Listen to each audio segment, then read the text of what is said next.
Sa bawat araw, may bagong kwento.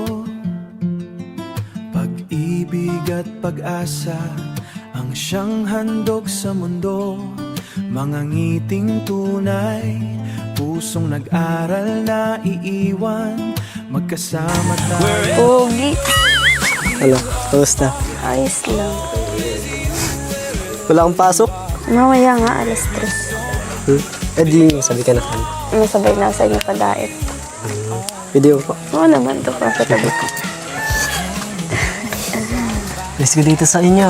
Ay, Tagal akong hindi nakabalik dito. Sino kasama? wala nga. Mag-isa ka lang dito?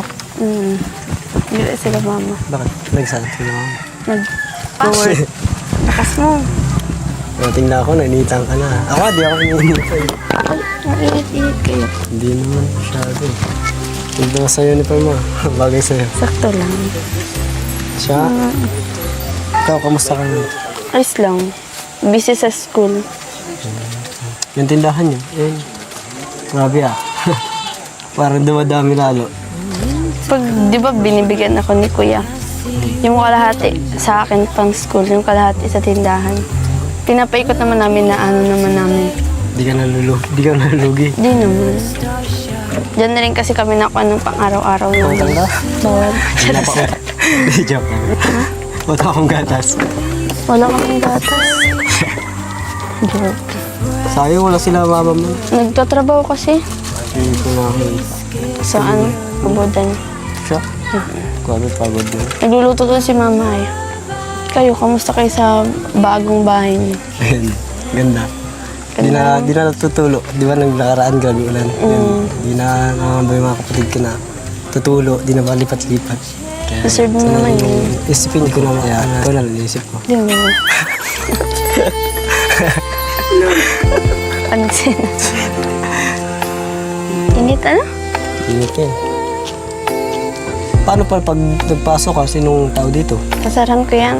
Sinasarahan mo. Wala man nabili. Sayang naman ang binta mo. Wala man nabili pag ganitong oras. Gabi lang yan malakas. Tapos pag umaga, pag may uwian ng pagpasok ka ng estudyante, tapos recess. Grabe kasi pag nag-aaral ka tapos pag uwi mo, pabantay ka pa. Siyempre, kailangan magsipag. Para saan? Para sa future natin?